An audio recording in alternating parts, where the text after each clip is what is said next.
It's now question time, and I will call Senator Sharma. Thanks, President. My question's to the Minister representing the Treasurer, Senator Gallagher.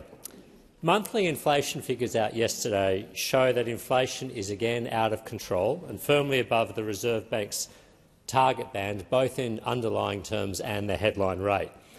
Penelope Smith, the head of the International Department at the Reserve Bank, said in a speech yesterday factors that could push neutral rates higher include growing fiscal deficits. Minister, is the Reserve Bank right or wrong?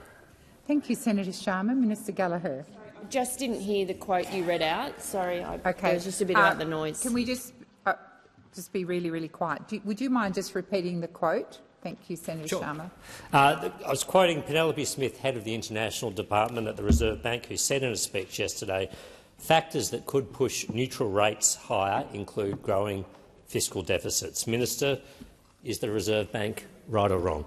Thank you, Senator Sharma. Minister Gallagher. And I appreciate that, Senator Sharma, in terms of repeating that part of the question.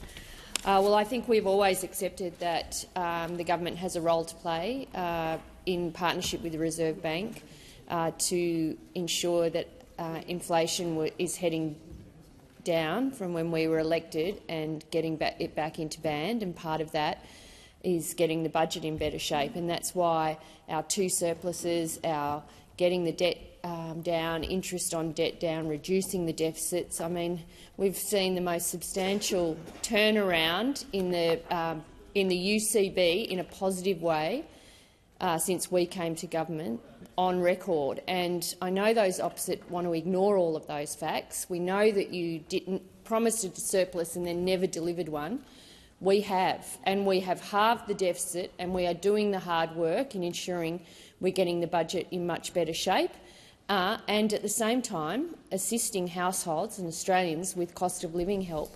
And we've done that. At the same time, we've repaired the budget, and we are conscious of the role that we play in governments in our decisions on our budget. But we are proud of the record of getting the budget in better shape and providing assistance to households during periods when inflation was higher than we'd like, for longer than we would like.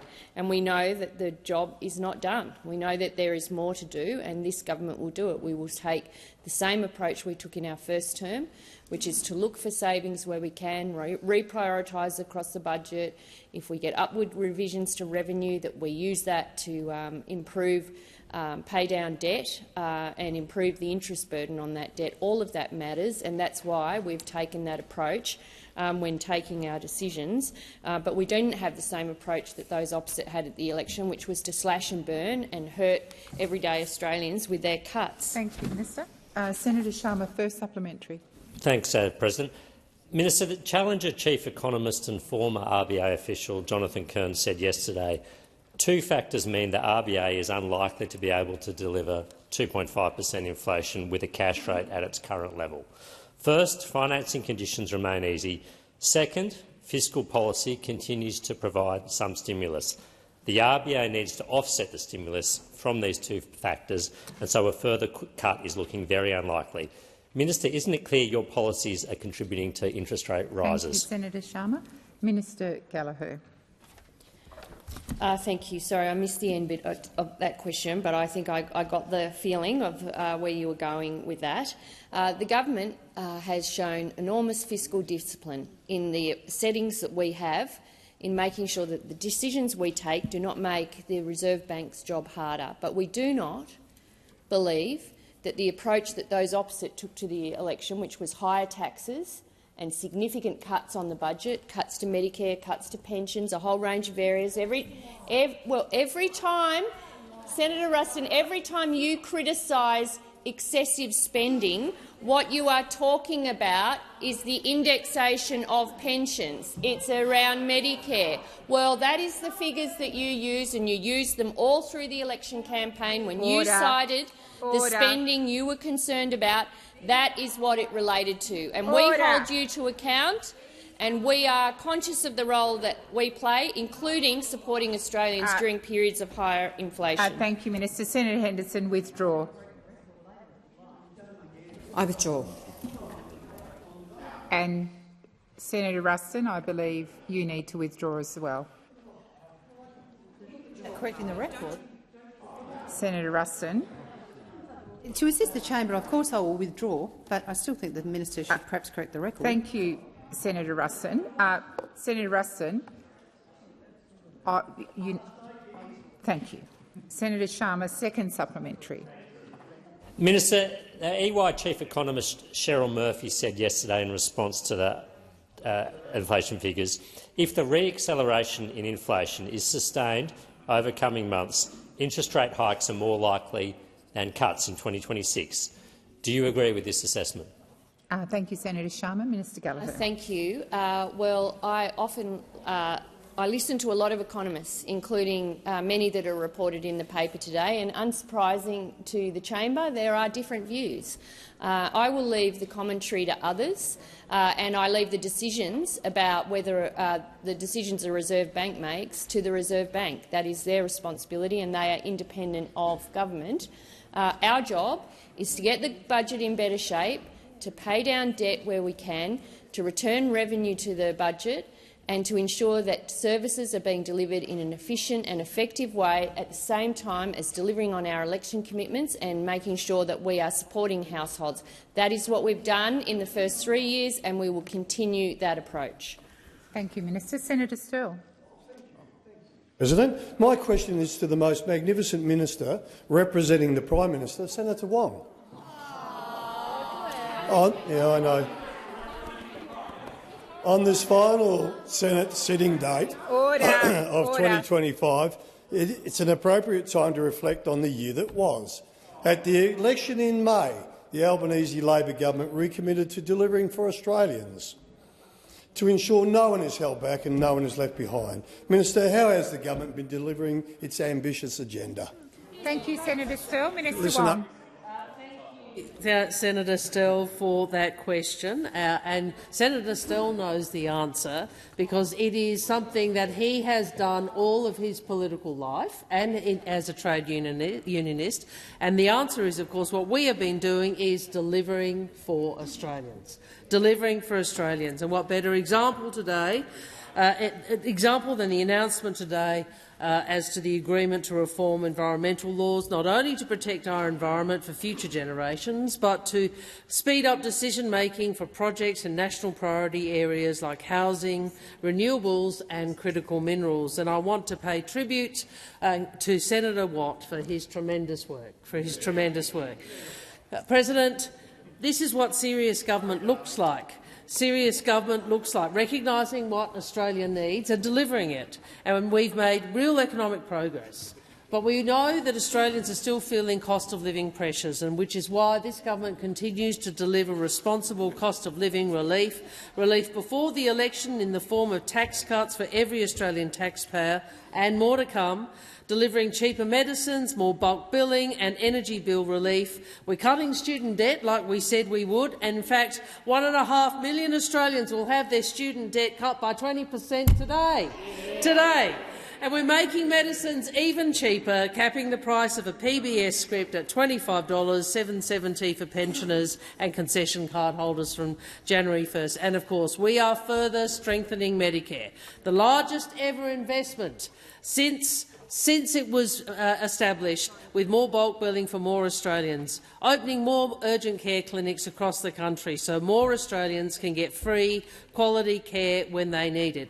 Our #1 focus on this side of the chamber continues to be delivering cost of living relief for the Australian people. That is the focus of the Labor government. Minister. Senator Sterle, first supplementary. Thank you, President. Thank you, Minister. And to you too, Minister Megawatt. A central focus of the Albanese Labor government has been to continue to deliver cost of living relief to Australians.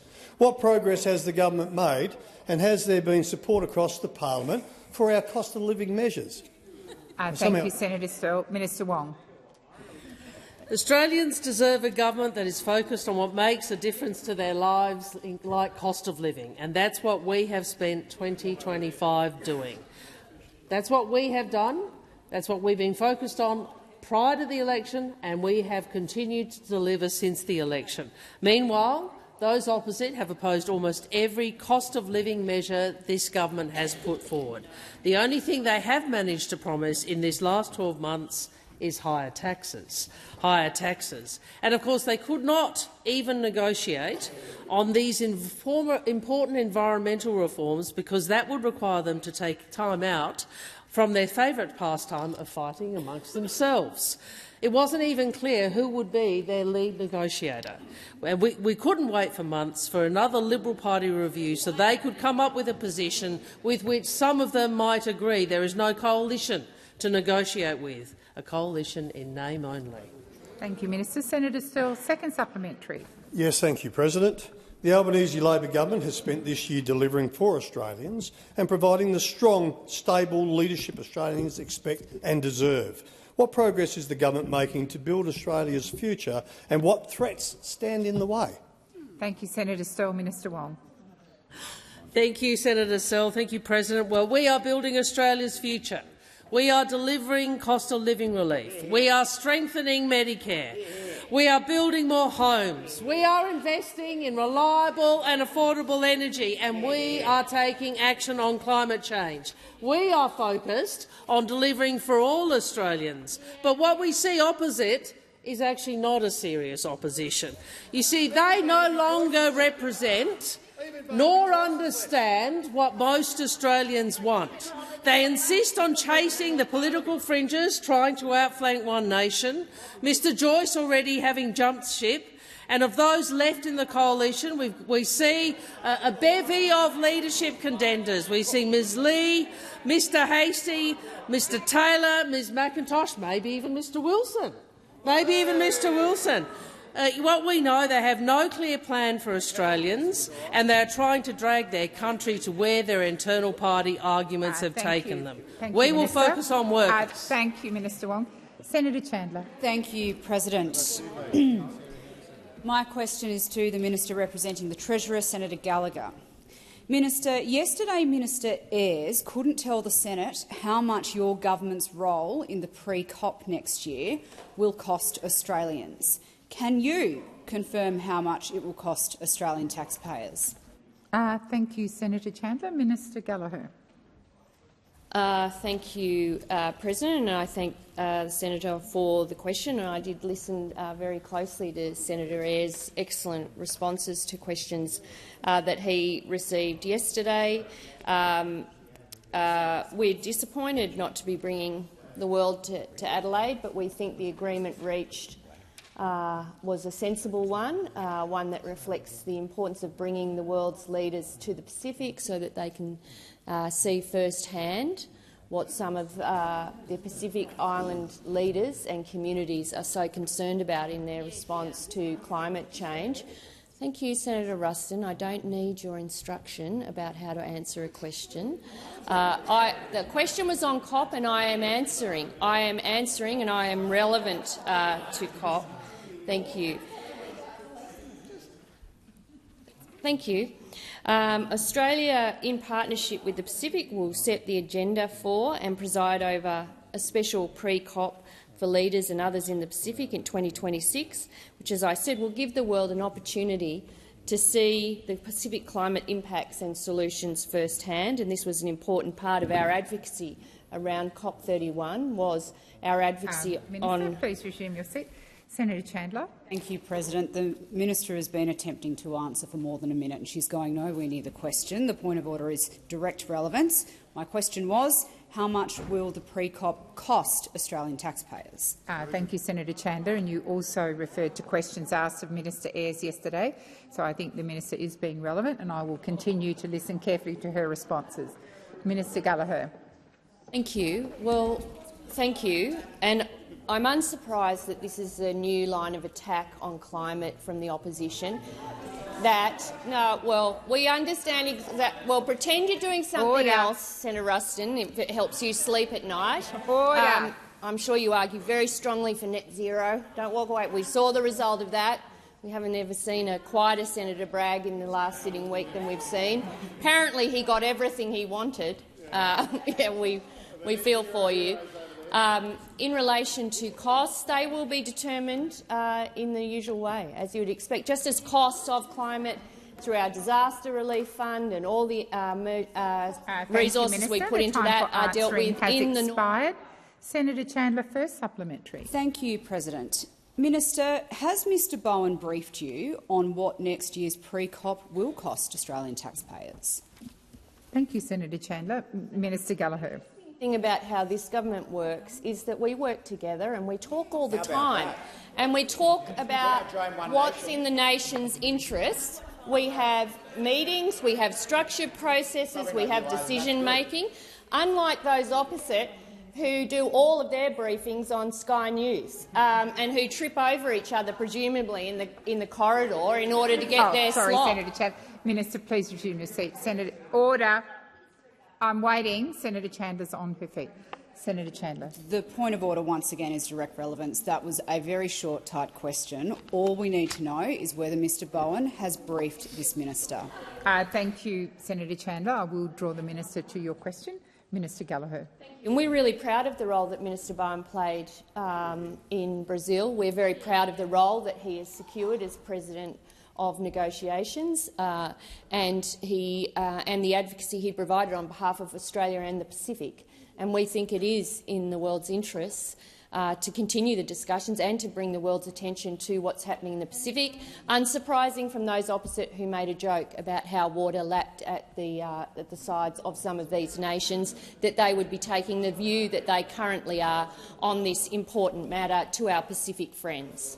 Thank you, Minister. Senator Chandler, second supplementary. Thank you, President. While Australian taxpayers and businesses suffer with skyrocketing power prices under this government's failing net zero plan, Minister, why is your government so focused on grandstanding at the COP and the United Nations? Thank you, Senator Chandler. Minister Gallagher. Well, I did notice actually I saw it reported somewhere that the Shadow Treasurer admitted yesterday that there were costs associated with the energy transition and that there would be costs under the coalition's approach, although we don't fully understand what that might be. This government believes in This government believes in climate change. We believe that it is real, that it is having an impact, that it is having an impact in the Pacific, and that we should be part of the global discussions about how to manage and reduce the effects that climate change is having. We accept that you over there don't believe in it and don't think you should do anything about it. And do you know why we know that is a real feeling? Because we saw it on display in the 10 years you had to actually respond to some of the energy challenges in this country. When all those coal-fired power stations said that they were going to close, what did? You turned your back and you walked the other way and you did nothing. This government responds and we deal with things in the national interest. Senator Shoebridge. Well, thanks very much, President. My question is to the Minister of Foreign Affairs, Minister Wong. Minister, the federal government, and specifically your department, the Department of Foreign Affairs, was made aware of serious evidence of corrupt payments to senior Nauru officials, including the current and former president of Nauru, by Austrac. So how on earth did your government then sign a $2.5 billion secret deal with a government that you knew to be corrupt? Thank you, Senator Shoebridge. Minister Wong. Thank you, President. Thank you, Senator Shoebridge. First, I'd make the point that actually the MOU, I think, was negotiated by the Home Affairs Department. What I would say is we have zero tolerance for corruption, but unlike you, Senator, I will not comment on the contents or nature of classified Austrac reporting. Thank you, Minister. Senator Shoebridge, first supplementary. Zero tolerance, huh? Is it because you know the current Nauruan government is so corrupt that your government has sought to hide every detail of this $2.5 billion deal from the Australian public, hiding the MOU, hiding even the speech the Nauruan president put on his Facebook page? Is your response to corruption, as we see again today, to hide it from the public? Thank you, Senator Shoebridge. Minister Wong. I think those questions should be addressed to, as I said, you've addressed me as Foreign Minister. I don't believe the MOU discussion is in the portfolio of the Foreign Ministry.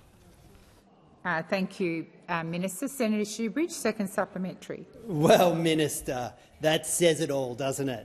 Yeah. Reporting in the Sydney Morning Herald today found that your government has been indirectly funding the criminal bikie gang, the Finks, through dodgy contractors like MA Services, both in Nauru and even in the NAC here, guarding the NAC apparently.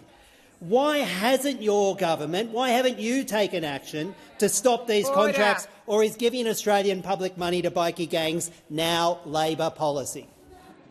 Minister Wong. Senator, I refer to my very first answer. Australian expectations about... I'm sorry, Senator Wong. Please resume your seat. There's a three-way conversation going on across the chamber when the minister is answering the question. Minister Wong, please continue. Thank you. I refer you to my my first answer, Senator, and I would also say to you that Australian government expectations about the use of Australian government funds are clear and are... Oh, sorry, Senator Shoebridge. Just wait, Senator Shoebridge. The minister is not being relevant to my question here, which is about bikie gang payments, which were not covered by the AUSTRAC, but indeed covered by the SMH reporting. The minister knows that and is trying to avoid the question. Senator Shoebridge, 3 times I called you. You are answering a question. The minister is being relevant to the question. Have you, Minister, did you want to make a further contribution? Yes, I did. I again would say Australian government expectations about the appropriate use of Australian government funding is something we apply across government. Thank you, Minister. Senator Mulholland. Senator Shoebridge, we have moved on. Order. Minister Wong. The disrespect that is being shown by Senator Shoebridge to you, President, is disgraceful. He should withdraw that.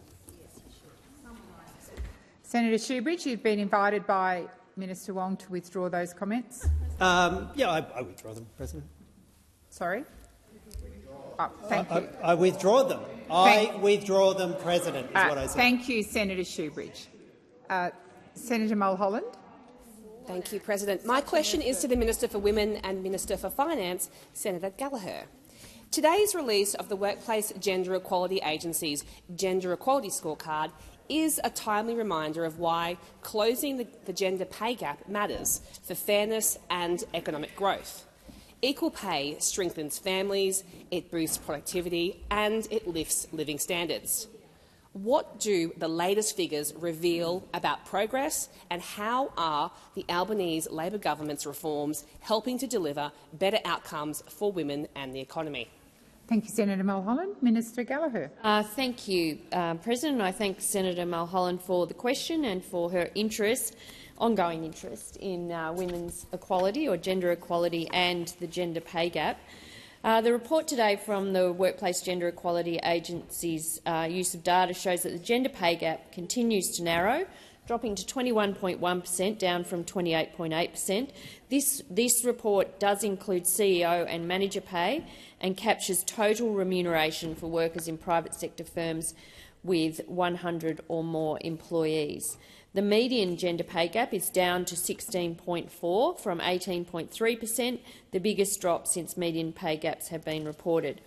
Now, this progress follows significant reform by our government to introduce gender pay gap reporting at the employer level, bringing transparency and accountability to the gender pay gap conversation. And from next year, employers with 500 or more employees will need to set targets for gender equality in their workplace, driving faster change. There are some promising signs reported in this year's scorecard. More men are taking paid parental leave, with men representing 20% of all employees who took primary carer parental leave, which is a great result. The scorecard also shows that 99% of employers have a policy to prevent sexual harassment, following reforms by our government to implement the Respect at Work recommendations. Employers are also advancing gender equality by adopting flexible work arrangements, especially for managers, continuing to review gender pay gaps. There is still work to do. Progress to improve gender balance on governing boards is too slow, with nearly a quarter of all governing boards having no women on them at all. And the scorecard also shows that discretionary payments such as performance bonuses, allowances and overtime are driving up the gender pay gap, with men on average earning 60% more than women through such payments. Thank you, Minister. Senator Mulholland, first supplementary. There's been some great progress achieved to date, and just like narrowing the gender pay gap, the strength of our economy depends on secure jobs and fair wages. How are the latest jobs and wages figures reflecting the Albanese Labor government's broader economic plan, and what do they mean for sustaining growth and lifting living standards across the country?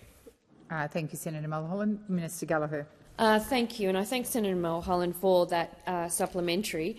And as Senator Mulholland touched on, driving women's economic equality has been a key priority for our government. That means lifting wages and closing gaps where we see them, including in pay, but also in super.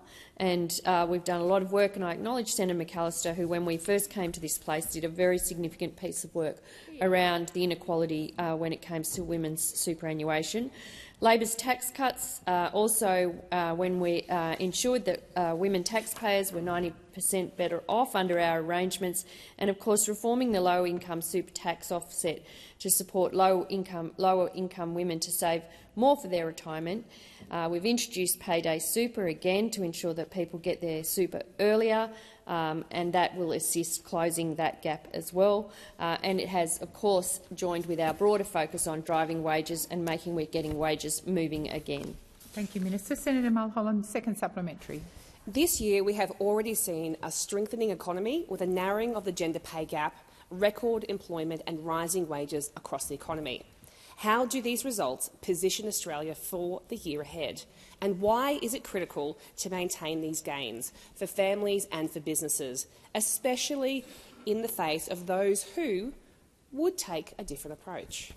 Thank you, Senator Mulholland. Minister Gallagher. Yeah, thank you, Senator Mulholland, for that question. Thank you, President. We are delivering more real, practical and ongoing help with the cost of living to all Australians, and much of that has been opposed by the Coalition, including our pay rise for minimum and award wage workers, a superannuation guarantee to 12%, looking at paid parental leave, our boost to Medicare, our expanded bulk billing, our cutting student debt, and many students will be getting those, and former students will be getting those text messages rolling out now, and opening another 50 Medicare urgent care clinics. This has all been part of how we're not only focusing on wages and focusing on women's economic equality, but also ensuring that other things like services and structural changes, including for paying super on PPL, are being made to continue to show that we are trying to make things easier for people and closing women's economic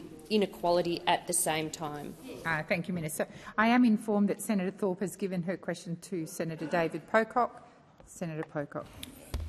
Thanks, President. My question is to the Minister representing the Minister for Communications, Senator Farrell. Minister, the Parliament passed 355 bills in the last Parliament, the 47th Parliament. There are 100 bills in front of the current Parliament. I think there's 16 bills alone in this afternoon's guillotine. None of those bills deal with banning gambling advertising, which was a recommendation over 2 years ago by the Murphy report. And so I'm interested, Minister, given we've had so much time for all these other things, when will the government actually get round to introducing legislation that bans all gambling ads over 3 years in line with a recommendation from the Murphy report? Thank you, Senator Pocock. Minister Wong. Senator, I may have misheard you. I thought you directed that to Senator Gallagher. It is Senator Farrell. You may have done that. Yeah, I understood Senator Farrell. Senator Farrell. Thank you, President, and I also understood it to be. And thank Senator Pocock for his question on the issue of online gambling. I think it's important that we put into perspective the work that the Albanese government has done in the gambling space since we came to office in 2022, and I think it's fair to say that this government has delivered the most significant online wagering harm reduction initiatives of the past decade including launching the Bet Stop and banning the use of credit cards for online wagering. The Minister has had several meetings with the harm reduction advocates, broadcasters and sporting codes as we, as a government, seek to make further minimisation of the harms associated with gambling. In other words, we are seeking to engage all of the stakeholders who have an interest in this issue in order to make further progress. So we've made progress. We're engaging with the stakeholders to make further progress. The Minister for Social Services and the Communications Minister are determined to continue the work of previous ministers in this space. Both the relevant ministers understand that there is more work to be done, Senator Pocock, and they've set about the process of ensuring that process continues and comes to a finalisation. Thank you, Minister. Senator Pocock, first supplementary. Thanks, President. Minister, gambling ads have so normalised gambling amongst young Australians. I had a father write in saying that his 16-year-old son had set up a sports betting account, lost $20,000, and now him and his wife are having to sleep on his son's floor because he's suicidal. And so I'm just wondering why your laundry list of things that you and other ministers read out haven't avoided this sort of harm, given we know it's such a challenge in our communities. Thank you, Senator Pocock. Minister Farrell. Thank you, President, and thank you, Senator Pocock. And obviously the circumstances that you've just outlined are tragic, and nobody would want that to happen in their family. I can only reiterate, Senator Pocock, that progress has been made already in limiting gambling, online gambling in particular, by this government. And as I said in my previous answer, we're working with all the stakeholders to come up with a solution to this issue and provide fresh legislation to continue the good work that has already been done. Thank you, Minister. Senator Pocock, second supplementary.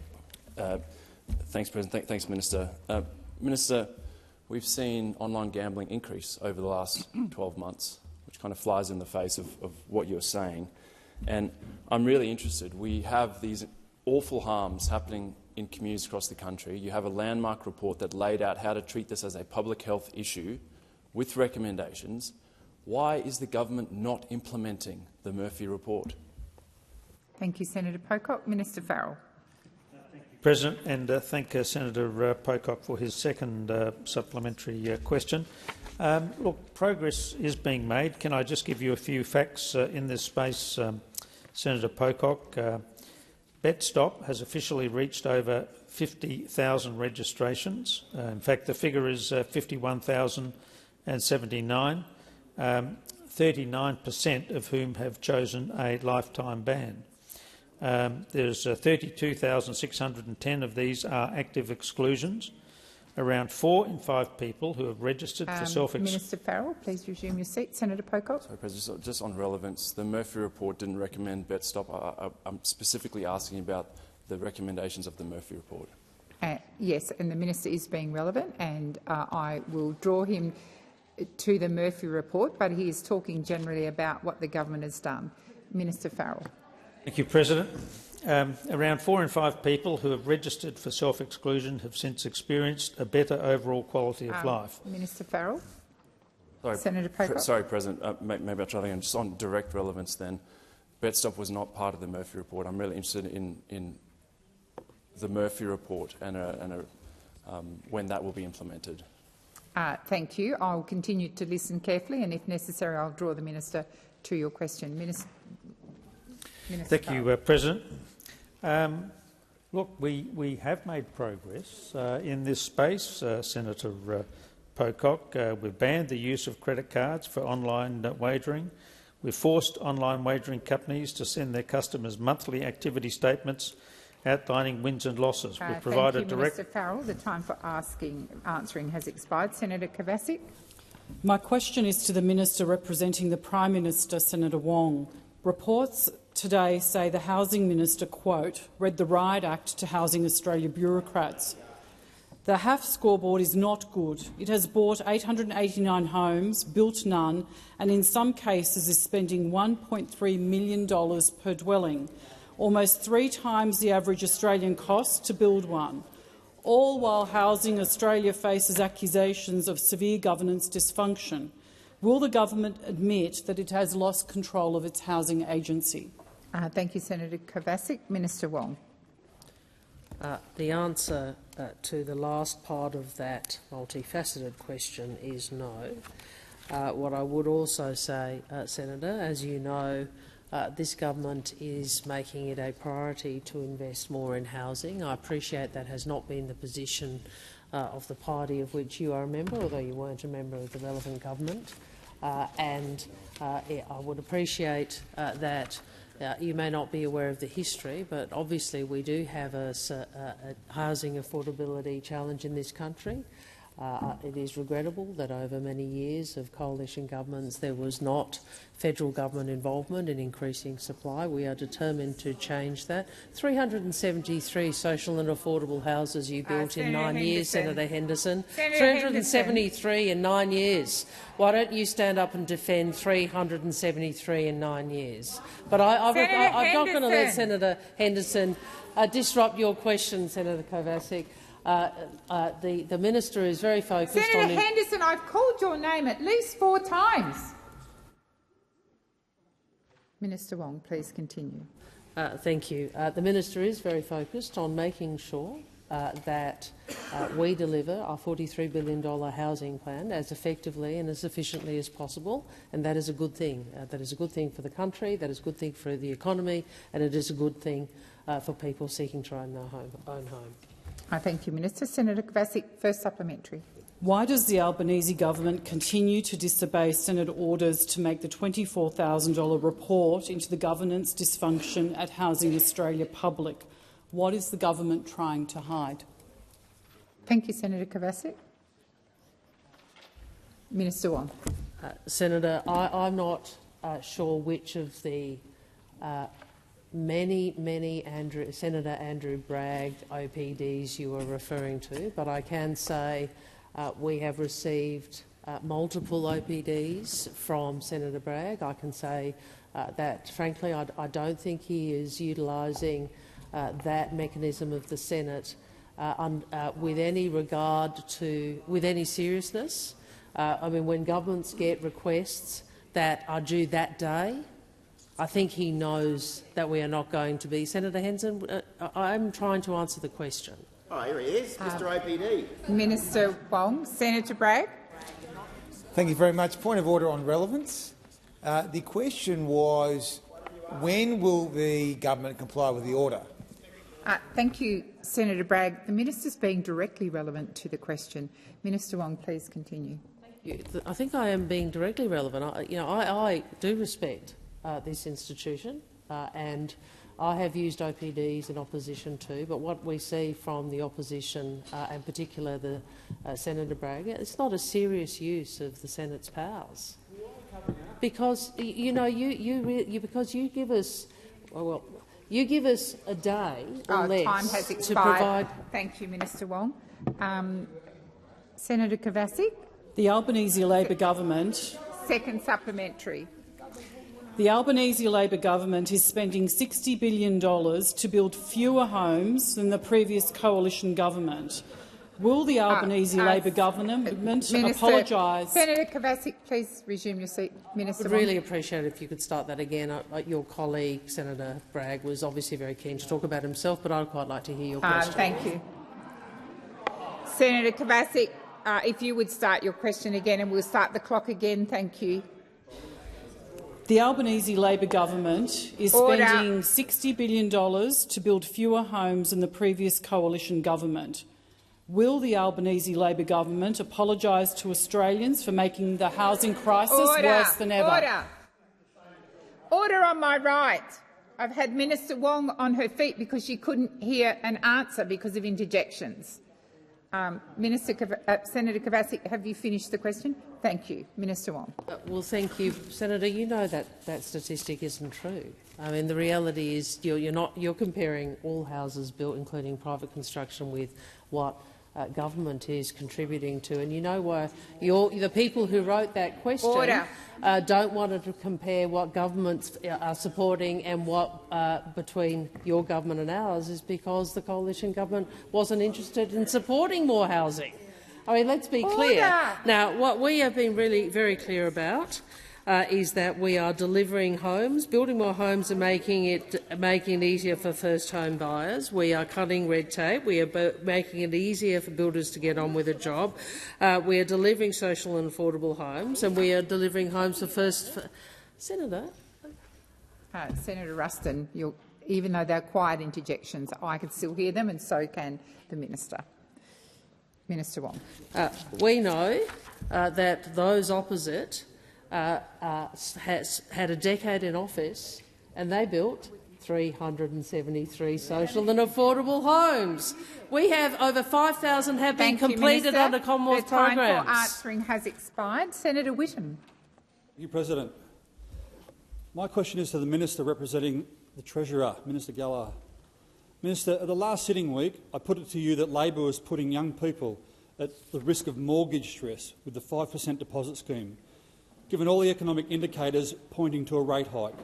Well, the economists agree with me after the latest disastrous inflation numbers driven by housing.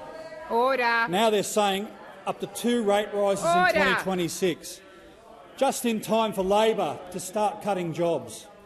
Will Labor now accept that they have put people, especially young people, at risk of mortgage stress with the housing Ponzi scheme? Thank you, Senator Whittam. Minister Gallagher. Thank you, President, and I thank Senator for the question. And this government's very proud of the housing policies that we've put in place in order to deal with the challenges on housing supply because of, again, what we inherited from those opposite after a decade of ignoring housing, having nothing to do, nothing to say, allowing housing affordability to be ignored. Please resume your seat, Senator. Senator Bragg, I don't think I need to have to call a whole list. You're not in a debate with me. You are not in a debate with me. There's been a number of interjections across the chamber from the left. You need to listen respectfully and quietly. Minister Gallagher. Thank you. And I'm sure the senator has read the Treasury modelling and the Treasury evidence around the 5% deposits. But we don't apologise for looking at every Minister Gallagher, please resume your seat. I'll remind the chamber that this is a question from Senator Whittam, and the interjections from the opposition are disorderly and rude to Senator Whittam. He has the right to have his answer heard in silence. Minister Gallagher. Thank you. And probably relevant for this discussion as well is construction cost inflation has fallen under this government from a high under the coalition when it was running annually 17%. Has now fallen to 2.1% under Labor. There are more first-home buyers under Labor. We've directly helped 197,000 Australians into home ownership sooner, 3 times more than the former government. Housing approvals are up 15% compared to a year ago, with townhouses and apartments up 55% compared to a year ago. New home starts are up. New dwelling commencements were up 9.2% in the March quarter, and overall, over 520,000 new homes have been built under the Labor government. This includes more than 5,000 social and affordable homes delivered under the with federal government investment, compared to how many? 373 over a decade by those opposite, because they didn't care about social and affordable housing. 373 over a decade. That is the progress we are making. We will use every lever available to us to ensure that everyone has access to a secure and sustainable housing. The time for answering has expired. Senator Whitten, first supplementary. Thank you, President. We all remember the GFC. We all remember the destruction that was brought down on the world economy by subprime lending. Now APRA has had to step in. For the first time, they have had to introduce debt-to-income limits on lending to slow down the issuing of high-risk debt that is being pumped by Labor. Does Labor accept that APRA's actions are a result of Labor pushing high-risk subprime lending on Australia's most vulnerable borrowers? Thank you, Senator Whitten. Minister Gallagher. Thank you. Well, we support the responsible lending obligations and have been part of arguing, including post the period of time that you talk about through the global financial crisis, to make sure that those obligations by lenders are in place.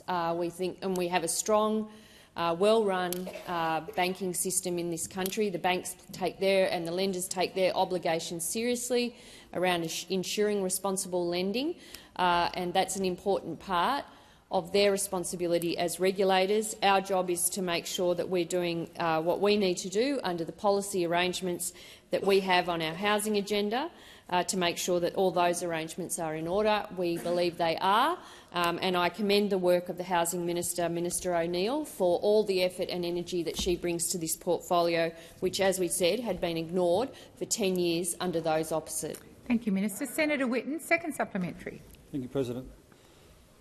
APRA has had to put the brakes on Labor's subprime lending scheme. I'm sorry. Order across the chamber. Senator Whitten, could you start again, and I'll ask that the clock be set again. Thank you. Order. Order. Minister Wong, I've asked the senator to start his question again. Order. Senator Whitten. APRA has had to put the brakes on Labor's subprime lending scheme. Inflation is rocketing. Economists are seeing rate rises in the future. Labor has lured into a hyperinflated housing market, taking out mega mortgages based on Labor's false promises of outlandish predictions. Has Labor modelled the default rates on the 5% loan scheme for 2 rate rises in 26, and how much will this cost the Australian people? Thank you, Senator Whitten. Minister Gallagher. Senator Watt. Senator Watt. The opinion leaders. Order on my right. Order. Minister Wong. Minister Wong, I have Senator Gallagher on her feet. Senator Gallagher. Thank you. Well, I reject the assertions that have been put in the question, so I make that clear. In relation to do we essentially work with the banks and understand what's happening in the housing market? Yes, we do. And I think if you look at some of the comments that the bank CEOs have made to the House Standing Committee just a week ago, they've made comments in this regard, including that if I look at the Westpac CEO, I don't think the first home buyer scheme is driving housing prices.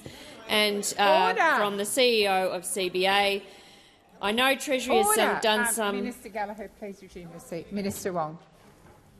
President, if Senator Bragg can't contain himself, perhaps he should leave. Well, I quite agree, Senator Wong. I called you to order. Senator Bragg, you've apologised. You've kept interjecting. You are answering me back now, which is we're not in a debate. If you can't, Senator Colbeck. Senator Bragg, if you can't listen in silence, you can leave the chamber. Minister Gallagher, did you wish to continue? Indeed. I should remind the chamber that lending rules and serviceability requirements remain the same under this scheme. 5% deposits help first home buyers get a home sooner and save tens of thousands in mortgage insurance. It does not increase how much a person can borrow, so I reject the question that was put. Senator Grogan. Thank you, President. My question is to the Minister for Early Childhood Education, Senator Walsh. Highly skilled educators are the backbone of our early learning system, and we know that their hard work delivers benefits for children that last well into their school years and beyond. But for too long, these educators have been underpaid, undervalued and overlooked. Can the minister outline what the Albanese Labor government is doing to overcome this and ensure we retain hard-working, highly trained and experienced educators? Thank you. Senator Grogan. Minister Walsh. Thank you, President, and I thank Senator Grogan for her question. And I know that everyone on this side of the chamber, including Senator Grogan, values our nation's hard-working early childhood educators. Next Monday is a historic day for our nation's dedicated professional early educators because this is when the second part of our 15% pay rise rolls out. It means an extra $160 a week in their pay packets. And when combined with our support for minimum wage rises, that's an extra $200 a week, all up. This is a game changer for this workforce. And I can say that I am proud to have represented early educators before entering Parliament with their union.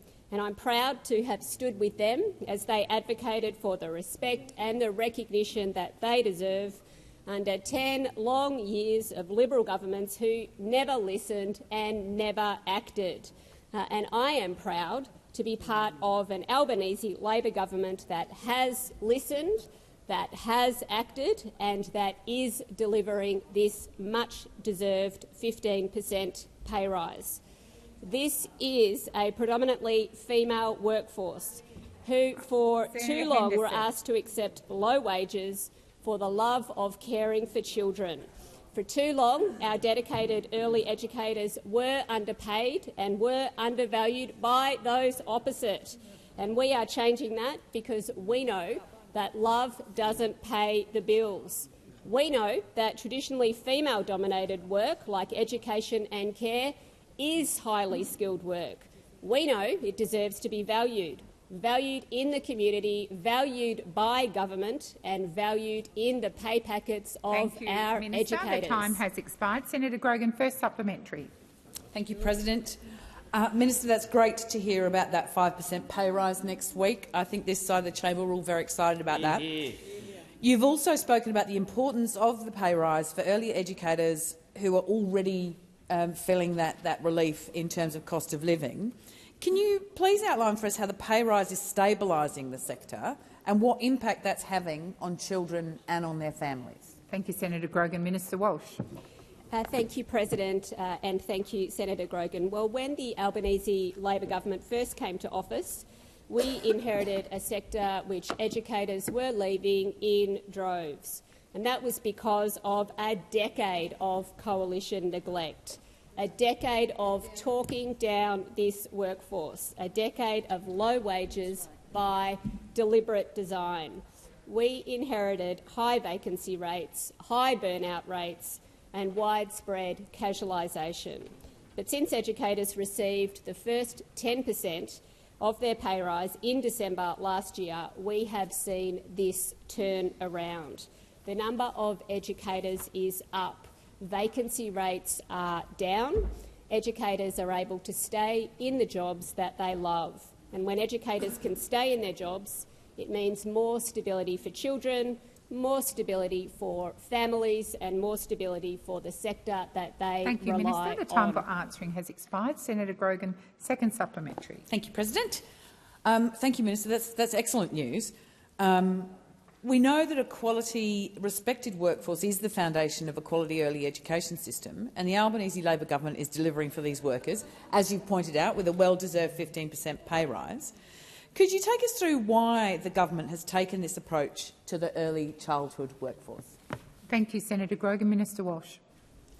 Thank you, Senator. And we are delivering, and we have had to take this approach because, unfortunately, not everyone has always backed this vital workforce. When we announced our historic 15% pay rise, those opposite dismissed it as, I quote, a sugar hit, a sugar hit. Senator Canavan even called it a handout.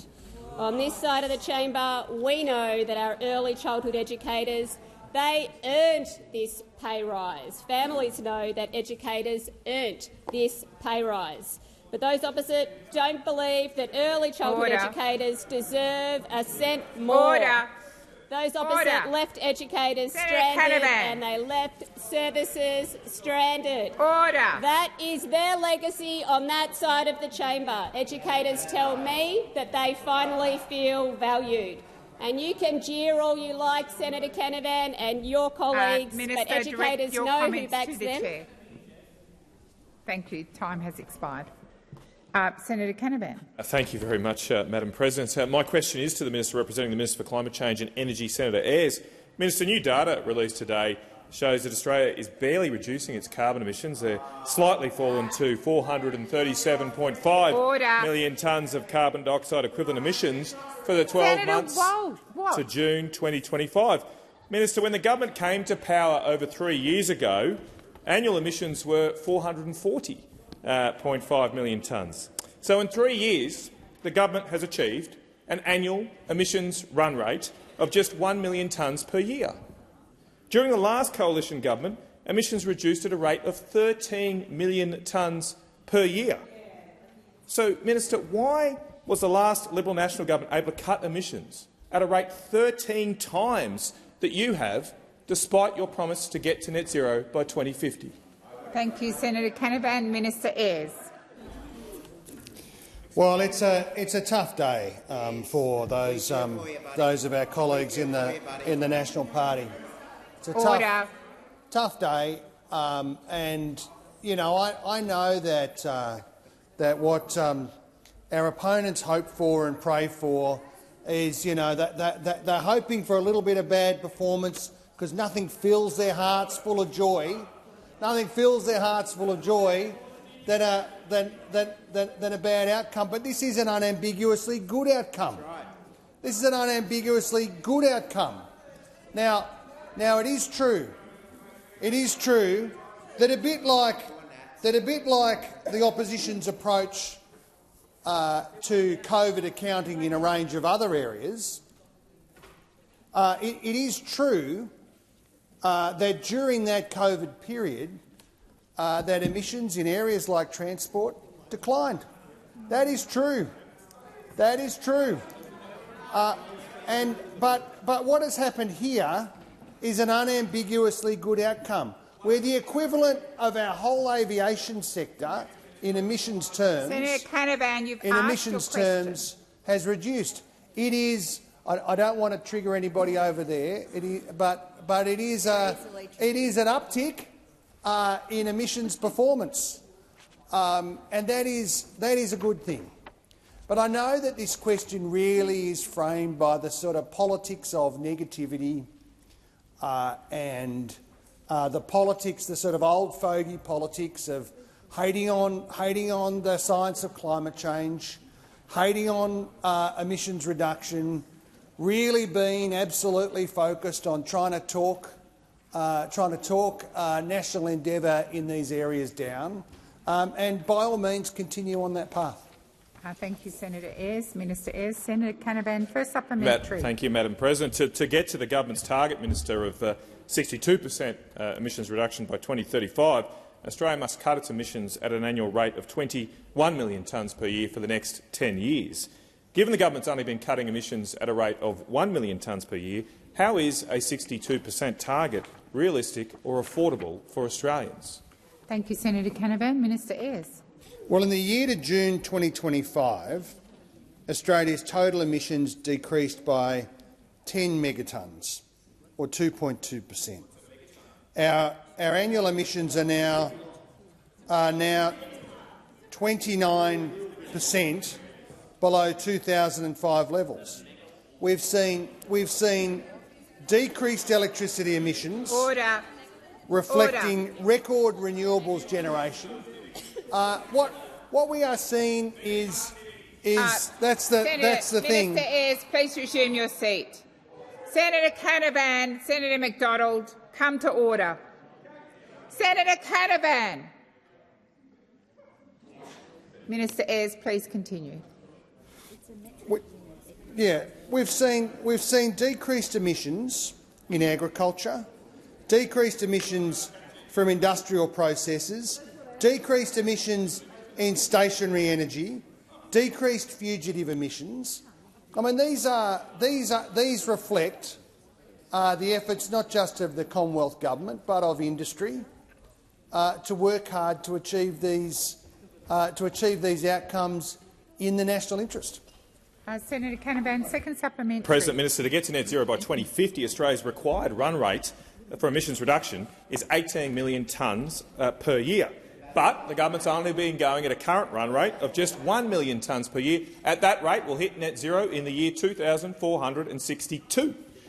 Minister, isn't it time to declare your innings on your failing net zero batting efforts, given that even Travis Head couldn't lift a run rate this low? And let's face it, Chris Bowen ain't no Travis Head.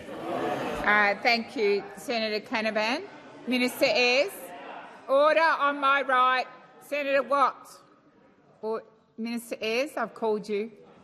Well, I don't want to overdo the cricket analogy, but you know, it's sort of like Johnny Bairstow wandering out the front of his crease, wandering around, and what's happened?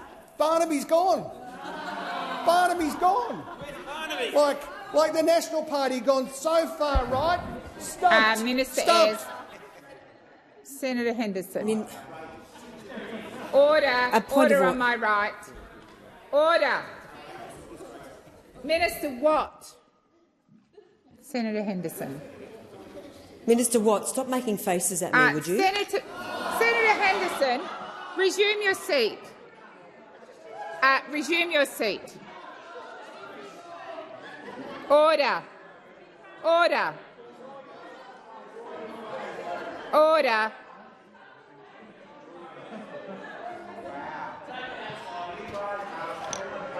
Order on my right. Minister Watt.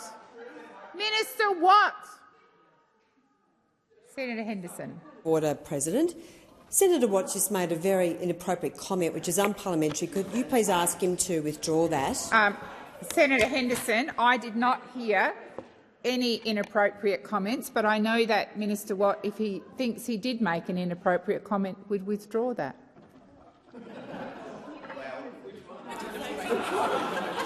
I've been misrepresented before, so what I said is that Senator Henderson is setting the pace for the coalition, and I withdraw. Thank you. Senator Henderson. President, I would ask that when withdrawals are being made, that they be made unconditionally without commentary. Well, and I just order. And I would just ask that you bring the minister to order. Senator Henderson, I invited the minister, if he made an unparliamentary comment, to withdraw it. He repeated, I think, the comment. I don't know, because I said to you, you're not in a debate with me. You are not in a debate with Senator Henderson. I will refuse to hear you any further if you keep speaking at me.